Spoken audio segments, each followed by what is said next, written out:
Radio live news update. നമസ്കാരം, live news അപ്ഡേറ്റിലേക്ക് സ്വാഗതം. വാർത്തകളുമായി അരുൺ.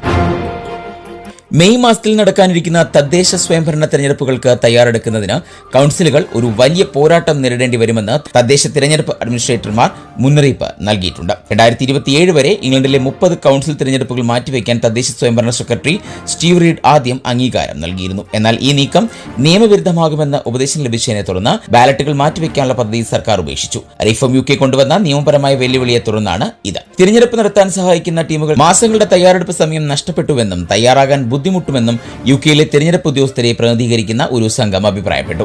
തദ്ദേശ സ്വയംഭരണ സ്ഥാപനങ്ങളുടെ ഒരു പ്രധാന പുനഃസംഘടനയിൽ നിർത്തലാക്കാൻ പോകുന്ന അധികാരികൾക്കായി തിരഞ്ഞെടുപ്പ് നടത്തുന്നതിനുള്ള ചിലവിനെക്കുറിച്ച് ചില കൌൺസിലുകൾ ആശങ്കാകുലരാണെന്ന് സർക്കാർ വാദിച്ചു. നോർഫോക്ക്, ഷഫോക്ക്, ബ്ലാക്ക്ബേൺ, ലിങ്കൺ, തുറോക്ക്, ഇംഗ്ലണ്ടിലെ മറ്റ് 2 ഡസൻ ഭാഗങ്ങൾ എന്നിവിടങ്ങളിലെ തദ്ദേശ തെരഞ്ഞെടുപ്പുകൾ ഇപ്പോൾ മെയ് 7 നടക്കും. മാറ്റങ്ങൾക്ക് വിധേയമാകുന്ന തദ്ദേശ സ്വയംഭരണ സ്ഥാപനങ്ങൾക്ക് ഏകദേശം 63 മില്യൺ പൗണ്ട് ലഭ്യമാക്കും.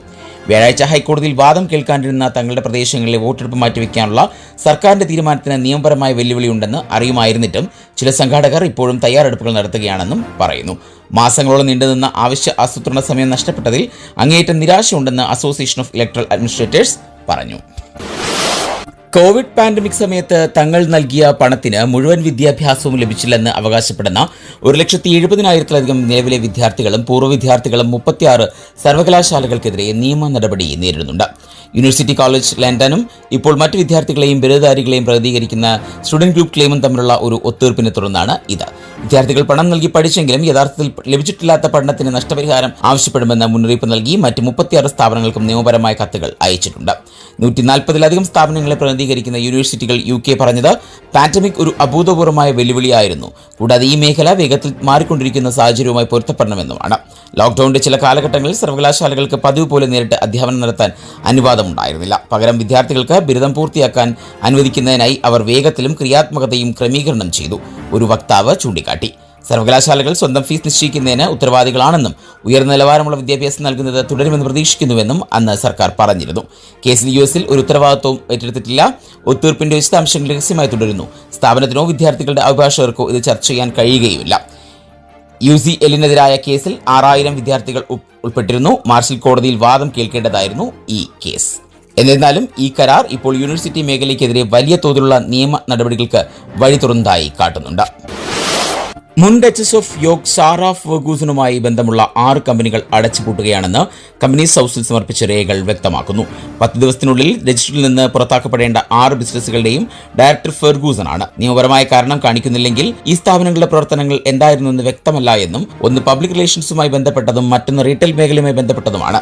ഒന്നും തന്നെ വാണിജ്യപരമായി വളരെ സജീവമായി കാണപ്പെടുന്നില്ല എന്നും റിപ്പോർട്ട് ചെയ്യുന്നു. ആൻഡ്രൂ മൗണ്ട് ബാറ്റൺ വിൻസറിന്റെ മുൻ ഭാര്യ ധനികയായ പെഡോഫൈലിനോട് തന്റെ സാമ്പത്തിക ബുദ്ധിമുട്ടുകൾ എത്രമാത്രം നിരാശയാണെന്ന് പറഞ്ഞതായി സൂചിപ്പിക്കുന്ന എപ്സ്റ്റൈൻ ഫയലുകളിൽ നിന്നുള്ള കൂടുതൽ വെളിപ്പെടുത്തലുകളുടെ പശ്ചാത്തലത്തിലാണ് ഇവ അടച്ചുപൂട്ടൽ ഭീഷണി നേരിടുന്നത്. പ്രായപൂർത്തിയാകാത്ത ഒരാളിൽ നിന്ന് വേശ്യാവൃത്തിക്ക് പ്രേരിപ്പിച്ചതിന് ഫെർഗൂസൺ ജയിലിൽ ആയിരിക്കുമ്പോൾ തന്റെ 6 മില്യൺ പൗണ്ട് കടം എങ്ങനെ കൈകാര്യം ചെയ്യണമെന്ന് ഫെർഗൂസണിനോട് സാമ്പത്തിക ഉപദേശം ചോദിച്ചതായി എപ്സ്റ്റീനും തമ്മിലുള്ള ഇമെയിൽ കൈമാറ്റങ്ങൾ സൂചിപ്പിക്കുന്നു.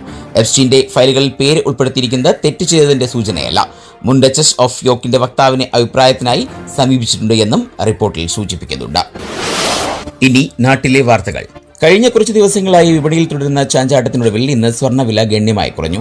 സ്വർണ്ണം വാങ്ങാനായി കാത്തിരിക്കുന്നവർക്ക് ഇതൊരു ആശ്വാസമാകും. ഒരു പവൻ സ്വർണ്ണത്തിന് ഇന്ന് 1120 രൂപയാണ് കുറഞ്ഞത്. ഇതോടെ വിപണിയിൽ ഒരു പവൻ സ്വർണ്ണത്തിന്റെ വില 1,13,600 രൂപയായി താഴ്ന്നു. ഗ്രാം നിരക്കിലും വലിയ കുറവാണെന്ന് പ്രകടമായത്. ഗ്രാമിന് 140 രൂപ കുറഞ്ഞതോടെ 1 ഗ്രാം സ്വർണ്ണത്തിന്റെ ഇന്നത്തെ വില 14,200 രൂപയായി മാറി. മഹാരാഷ്ട്ര ഉപമുഖ്യമന്ത്രി അജിത് പവാറിന്റെ മരണത്തിന് തൊട്ടുപിന്നാലെ കൂട്ടത്തോടെ ന്യൂനപക്ഷ പദവി സർട്ടിഫിക്കറ്റുകൾ നൽകിയത് സംശയാസ്പദമാണെന്ന് സർക്കാർ. അജിത് പവാറിന്റെ മരണത്തിൽ തൊട്ടുപിന്നാലെ 75 വിദ്യാഭ്യാസ സ്ഥാപനങ്ങൾക്കാണ് ഒരുമിച്ച് ന്യൂനപക്ഷ പദവി ലഭിച്ചത്. മഹാരാഷ്ട്ര സർക്കാർ സംസ്ഥാന ദുഃഖാചരണം പ്രഖ്യാപിച്ച ദിവസങ്ങളിൽ ആയിരുന്നു ഈ സർട്ടിഫിക്കറ്റുകൾ നൽകിയത് എന്നുള്ളതിനാൽ കൃത്രിമം നടന്നതായി സംശയിക്കപ്പെടുന്നു. സംഭവത്തിൽ മഹാരാഷ്ട്ര മുഖ്യമന്ത്രി ദേവേന്ദ്ര ഫട്നാവിസ് അന്വേഷണം പ്രഖ്യാപിച്ചു. ഇനി സ്പോർട്സ് വാർത്തകൾ. T20 ലോകകപ്പിൽ തുടർച്ചയായ വിജയങ്ങളോടെ സൂപ്പർ 8ൽ പ്രവേശിച്ച ഇന്ത്യയെ കാത്തിരിക്കുന്നത് കടുത്ത മത്സരങ്ങളാണ്. സൂപ്പർ 8ൽ മരണ ഗ്രൂപ്പിലാണ് ഇന്ത്യ ഉൾപ്പെട്ടിരിക്കുന്നത്. പാകിസ്ഥാനെ കൂടി കീഴടക്കിയതോടെ ഗ്രൂപ്പ് ഘട്ടത്തിൽ ഹാട്രിക് വിജയങ്ങൾ സ്വന്തമാക്കി T20 ലോകകപ്പിന്റെ സൂപ്പർ 8 ഘട്ടത്തിലേക്ക് ഇന്ത്യ യോഗ്യത നേടിയെങ്കിലും സൂപ്പർ 8ൽ ഇന്ത്യയെ കാത്തിരിക്കുന്നത് ശക്തരായ എതിരാളികൾ. ICCയുടെ സീഡിംഗ് പ്രകാരം ഇന്ത്യ സൂപ്പർ 8ൽ ഗ്രൂപ്പ് 1ലാണ് ഉൾപ്പെട്ടിരിക്കുന്നത്. ലോക ക്രിക്കറ്റിലെ വമ്പന്മാരായ ഓസ്ട്രേലിയ, ദക്ഷിണാഫ്രിക്ക, വെസ്റ്റ് ഇൻഡീസ് എന്നീ ടീമുകളാണ് ഈ ഗ്രൂപ്പിലുള്ള മറ്റംഗങ്ങൾ. ടൂർണമെന്റിലെ ഏറ്റവും കഠിനമായ ഗ്രൂപ്പായാണ് ക്രിക്കറ്റ് ലോകം ഇതിനെ വിലയിരുത്തുന്നത്. ഇനി ഇന്നത്തെ പൗണ്ട് വിനിമയ നിരക്ക് 123.48 ഇന്ത്യൻ രൂപയാണ് ഇന്നത്തെ പൗണ്ട് വിനിമയ നിരക്ക്. ഇതോടെ ഇന്നത്തെ വാർത്താ ബുള്ളറ്റിൻ പൂർണ്ണമാകുന്നു. അടുത്ത ബുള്ളറ്റിനുമായി വരും മണിക്കൂറുകളിൽ കേട്ടുമുട്ടാം. നന്ദി, നമസ്കാരം.